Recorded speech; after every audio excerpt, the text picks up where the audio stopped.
We're going to be talking safety. Of course. We're going to be talking first aid. We're going to be talking to a member of the Jamaica Red Cross. Who is it that we have with us this morning? We have first aid trainer Mr. Maceo Sibbles. And of course, Roddy My G, as you rightfully said, with the events of yesterday's earthquake and subsequent tremors still fresh in the minds of many Jamaicans, as members of the media don't know the thing of Bridge Nation, we like to do as much as possible to assist the public in being prepared. You know, there have been many reports of panic, anxiety, and asthma attacks, all sorts of things resulting from the fright of such an event. So, of course, we need to find out from Mr. Sibbles what are the best first aid practices to employ in the event of a natural disaster such as an earthquake. Let's make welcome Mr. Sibbles. Good morning. Good morning. How are you doing? Doing well, Good. thank you. And yourself? I'm not doing too badly. I'm here in Western Jamaica. We were not affected as badly as you guys. It felt a little movement, but it wasn't so bad. Ah, true. And that is represented on all the graphs and images that we've seen, that the concentration was this side of the island. But still, being prepared as individuals out there, or brothers keeper, that is important, right? Tell us a little bit more about the endeavors of the Jamaica Red Cross. Well, the Jamaica Red Cross is a humanitarian organization. We're active in 14 parishes, 13 municipalities, and so we have 13 branches island-wide. One of the things that we do is we go community to community, and we find out what the communities need as it relates to natural disasters and sometimes man-made disasters.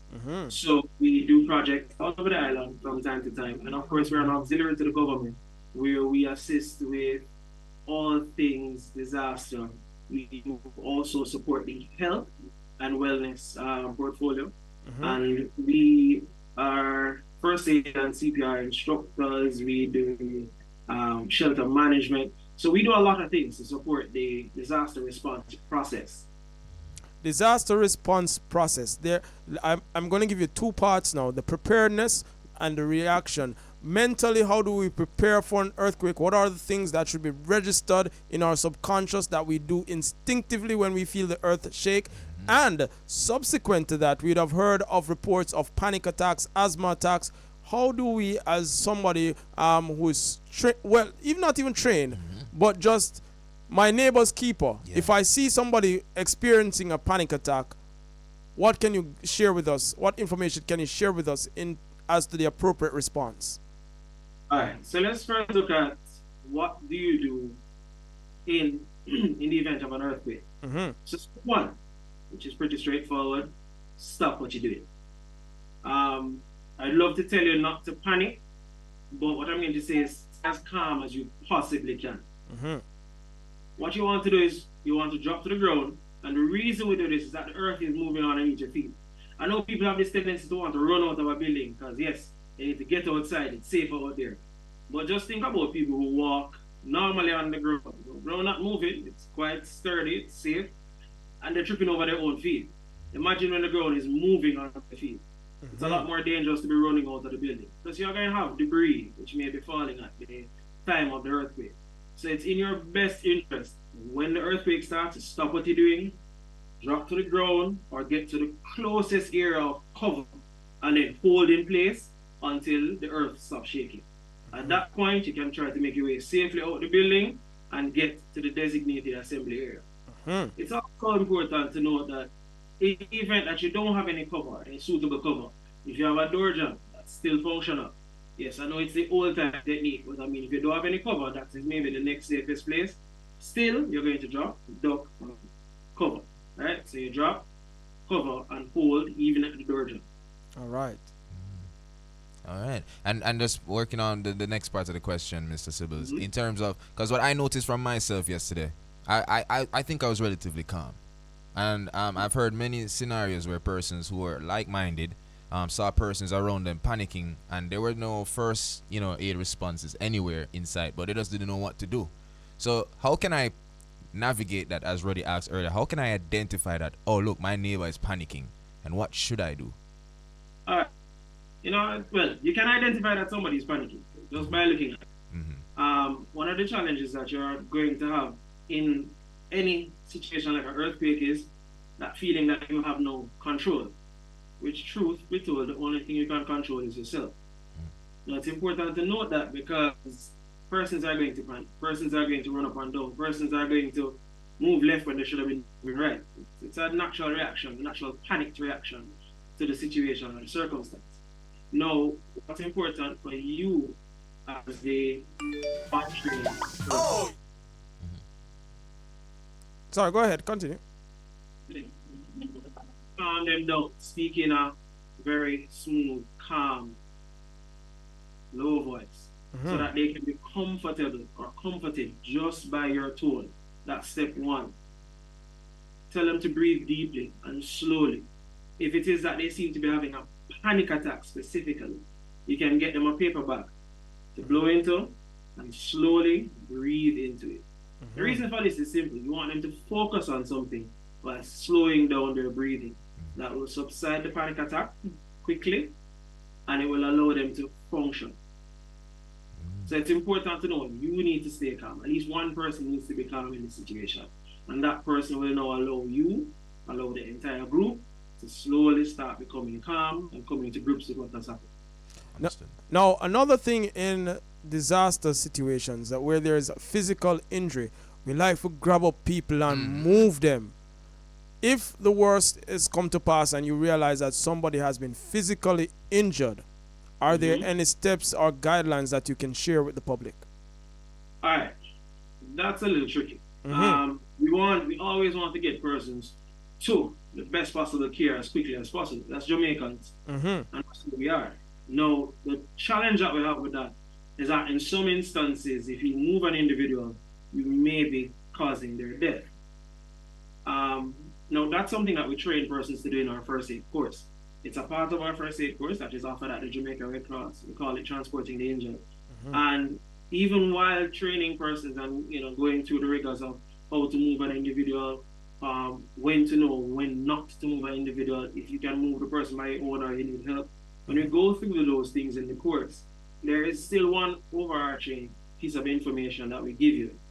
Transporting the injured is always deadly and is always dangerous. So it has to be your absolute last resort. It's very important to know that when you're dealing with the public, your first thought process is I should do no harm to this individual that I'm trying to help. And if that's in the back of your mind first, then you will take every precaution when you have to try to move an individual. So to move an individual safely, you're going to have to find a way to stabilize the neck, stabilize the head, stabilize the back, stabilize the hips, and stabilize the thighs, just in the event that there is any break or any injury to it. So it's important to know that you have to take all these things into consideration before you try to move a casualty. And once again, if you have to move a casualty, it must be the absolute last resort. Let me jump onto the point that you shared that you do provide training. How readily accessible is this training, and is there an uptake? Is it available to companies, businesses that might want to make sure that at least a few members of staff are certified? All right. So it is readily available to the public. You can call through our offices at Central Village. The number is 876-984-7860. I think that number goes up to 2. You can also reach out to our resource mobilization specialist or manager, which is Miss Kathleen Arnold. Let me just get up Kathy's number. And that number is 876-361-2506.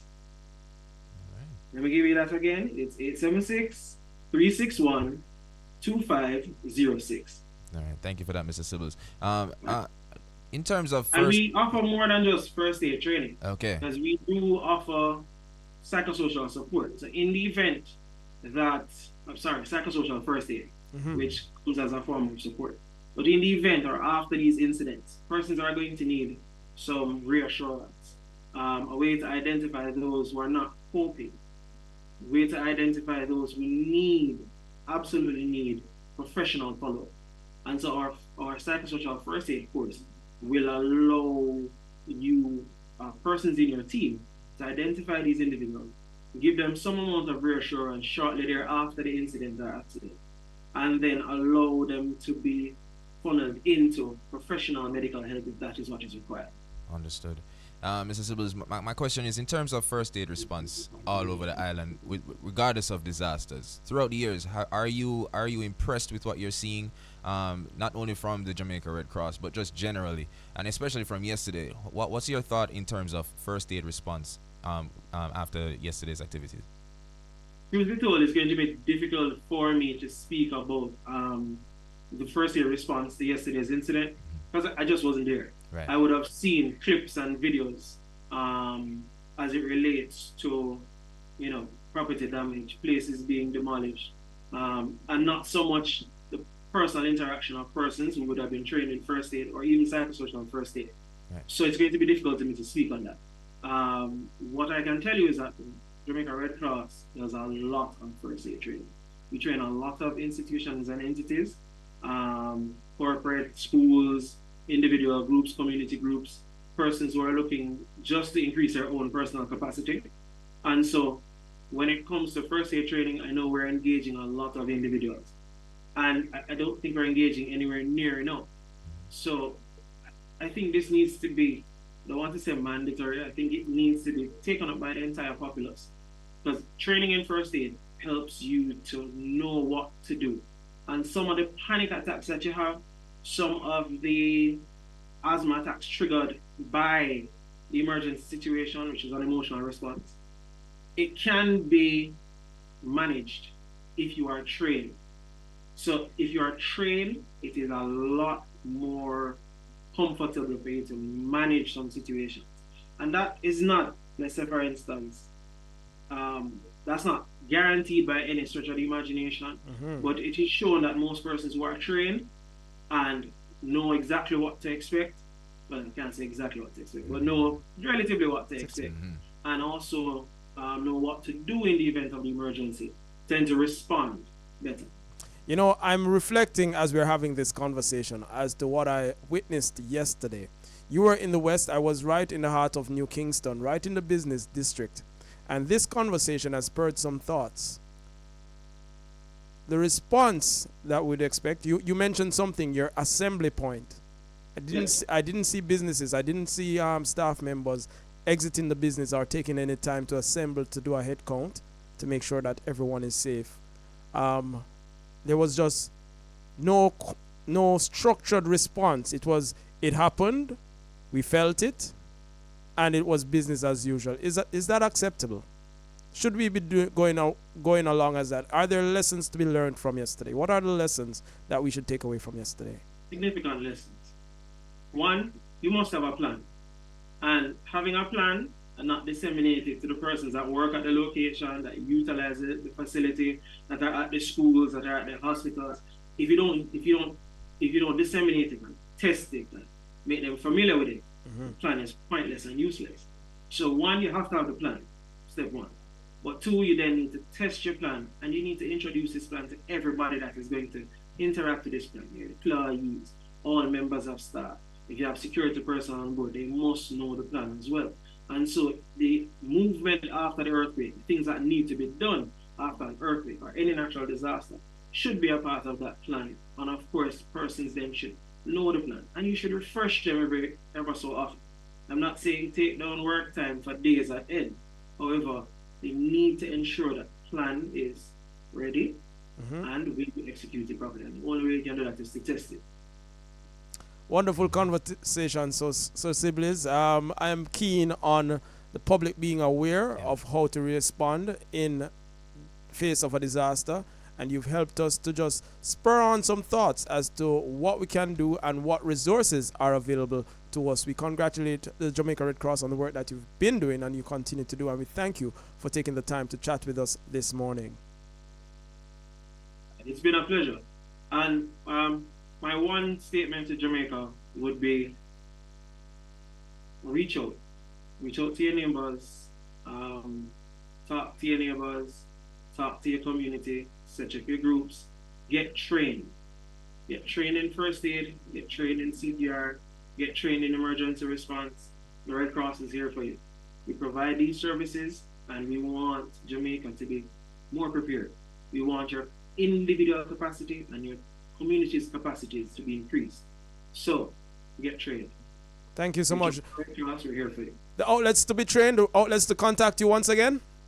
All right, so you can call, as I said, our office at the Central Village. They are the ones that would, no matter where in Jamaica you are, they would set up those classes for you. So if you want it in Portland, if you want it in Hanover, call the head office at Central Village. That is 876-984-7860, and that number goes up to 2. And or you can call, as I said, directly our resource mobilization person, which is Ms. Kathleen Arnold, at 876-361-2506. Thanks again, Sir Sibbles. Have yourself a wonderful day. Thank you so very much. Have a great day, guys. You keep safe. Thank you, sir. All right, Bridge Nation, that was first aid trainer Mr. Maceo Sibbles, and it's a very important conversation about staying prepared and staying safe during earthquakes, you know what I mean, and natural disasters. And the emergency response right after, yeah. Yeah, man. All right.